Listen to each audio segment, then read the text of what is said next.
এই মুহূর্তে কলকাতায় বিমানবন্দরে শুভেন্দু অধিকারী সাংবাদিকদের সামনে বক্তব্য রাখছেন।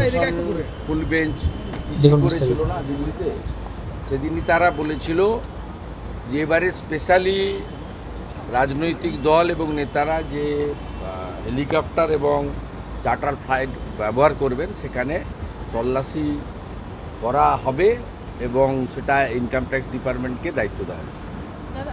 এটা রিকল করুন। অতএব ন্যাচারালি দেশের আইন সবার জন্য সমান, দেশের আইন আলাদা হতে পারে না। এখানে ভাইপো পিসিকে আলাদা আইনে ট্রিটমেন্ট করা হয়, এটা দেশের আইন সবার জন্য ইকুয়াল। আপনারও একটা ভোট, ভারতবর্ষের রাষ্ট্রপতির। উনি যে ভিডিওগ্রাফি করলেন সেটা কি উচিত? উনি ভিডিওগ্রাফি করেছেন, করতে পারেন, তাতে কি হয়েছে? আর একটা কথা হচ্ছে শেখ শাহজাহান বলেছে আমাকে দিয়ে জোর করে ইডি বয়ান লিখিয়ে নিয়েছে, উনি চিঠি দিয়েছে শেখ শাহজাহান।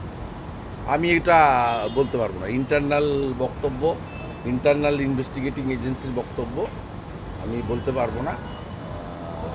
শাহজাহান যে অভিযুক্ত এটা সন্দেশখালীর লোকেরাই বারে বারে বলেছে, এবং গতকালও আমার যে পদযাত্রা বা মিছিল ছিল তাতে দেখেছেন যেভাবে মা বোনেরা নতুন পয়লা বৈশাখ পালন করেছেন।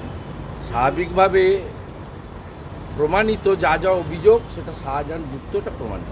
দাদা, আপনি একটা টুইট করেছেন উত্তরবঙ্গের ওই ত্রাণ নিয়ে, অভিষেক মমতা বন্দ্যোপাধ্যায় ওরা মিথ্যাবাদী, তো পিসিআই মিথ্যাবাদী, তার ভাইপোটাও মিথ্যাবাদী।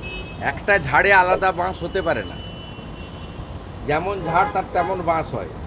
9 তারিখে পারমিশন পেয়েছে আর 12 তারিখে বাজার গরম করছে যে আমাদের পারমিশন দেওয়া হয়নি। পিসি আর ভাইপো দুজন মিলে বাজার গরম করেছে। আমাকে নবান্ন থেকে লোকাল পাঠিয়ে দিয়েছে, আমি আজকে টুইট করে দিয়েছি। সব আধিকারিকরা এখনও পিসি ভাইপোর পের হলে যায়নি, এখনও মেরুদণ্ড অনেকে সোজা আছে। উত্তরবঙ্গে আজকে ঠিক আছে।